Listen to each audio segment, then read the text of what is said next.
Hey there, and welcome to today's Explainer. We are taking on a topic that sits right at the absolute center of our modern financial lives. Yet for so many of us, it remains almost entirely misunderstood. We're talking about credit. A positive credit record does a whole lot more than just let you borrow money.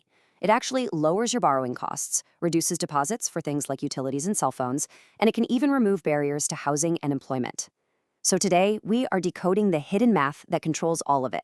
We are going to demystify the credit algorithm. So what exactly makes up your credit score? It's kind of the million-dollar question, right? A lot of people treat their credit score like this mysterious black box, like it's a magical number that lenders just pull out of thin air. But the reality is actually far more logical. Credit scoring is a highly systematic methodology.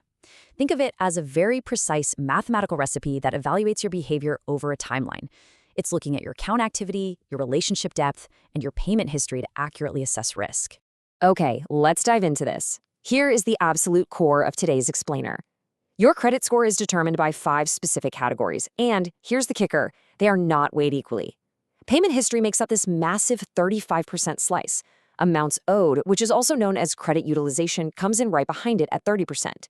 Then we have length of credit history at 15%, followed by your credit mix at 10%, and finally, recent applications for new credit making up the final 10%.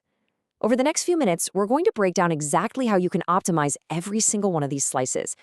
Here's our roadmap for today. First, decoding the algorithm. Second, payment history. Third, credit utilization. Fourth, history and mix. Fifth, managing new credit. And finally, putting together your credit action plan. Section 1. Decoding the credit algorithm. Now, this represents our ultimate goal, a healthy, high credit score. Whether you're aiming to buy a house, rent a better apartment, or honestly just lower your car insurance rates, your everyday actions dictate exactly where that needle points. It's literally just a matter of learning how to feed the right data into the algorithm. Because every single financial move you make, well, it either pushes your score up or it pulls it down. The algorithm weighs these movements purely based on risk.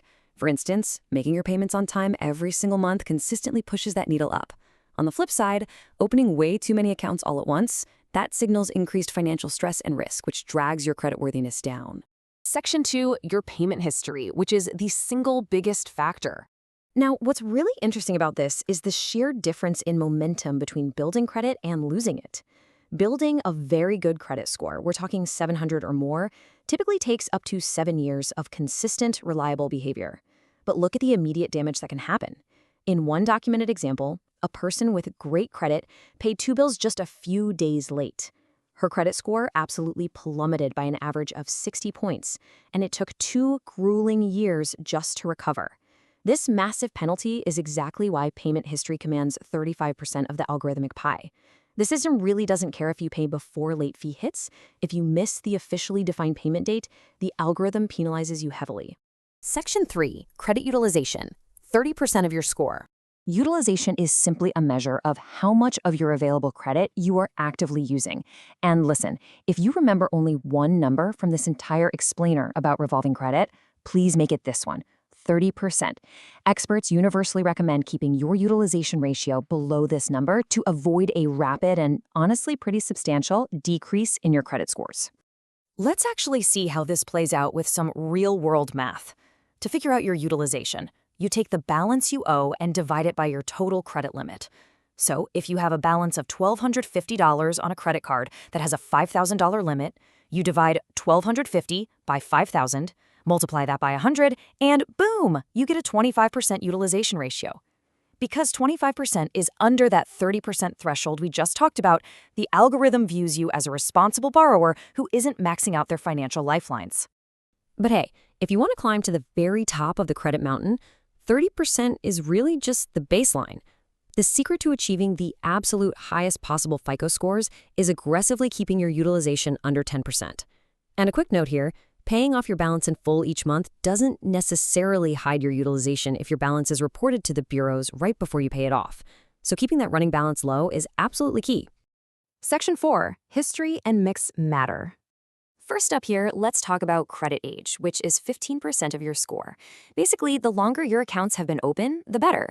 You should actually keep your very first credit card open, even if it has a terrible interest rate, and you literally just leave it sitting in a drawer for sentimental reasons. Maintaining a perfect payment history on that old aging account continually feeds positive data to the algorithm over time. Second, your credit mix makes sub 10%. The algorithm really likes to see that you can juggle different types of debt responsibly, balancing revolving credit, like your credit cards, with installment loans, which are loans where you pay a fixed amount regularly, like a car loan, proves you can handle a diverse array of financial responsibilities. Section 5, 10%. Managing new credit. So the crucial point here is that you've got to limit your applications for new credit to no more than 2 every 6 months. I know, it's incredibly tempting to sign up for multiple store credit cards during the holidays just to snag a 15% discount at the register. But piling on multiple new credit accounts in a short period, that signals to the algorithm that you might be strapped for cash, making you look like a much higher risk. To manage this without stressing out, you need to understand the difference between inquiries. When you formally apply for a loan or a credit card, a lender performs a hard inquiry, pulling your official history. This does cause a short-term ding to your score. However, checking your own credit on a monitoring site is a soft inquiry, and it absolutely does not count against you. Oh, and a quick pro tip. If you're rate shopping for mortgage or a car loan, the algorithm is actually smart enough to group multiple inquiries made within a roughly 14 to 45-day window into a single event. So really, don't be afraid to shop around for the best rate. Section 6. Your Credit Action Plan. Look, if you run into trouble, there are no magic shortcuts. The absolute only way to repair and maintain a great credit profile is to follow these 3 steps. Step 1, pay your bills on time every single time. Make it an automatic habit by setting up autopay directly from your checking account. Step 2, aggressively pay down your debt over time to drive that utilization ratio below 30%, and ideally below 10%. And step 3, limit applying for new credit. Only ask for new lines of credit when you genuinely need them. And this brilliantly illustrates the journey. Reaching the peak of good credit takes consistency and time. It can take up to 7 years to reach that summit. But the blueprint to get there? Well, it's no longer a secret. You now know exactly how much weight the algorithm gives to your payment history, your balances, and your new applications. So, I want to leave you with a final question today. Are you ready to make your credit score actually work for you? You've got the mathematical recipe. You know the exact rules the system operates by. Now it's time to take control, optimize those financial habits, and start pointing your own credit gauge up. Thanks so much for joining us to decode this vital topic, and we'll see you next time.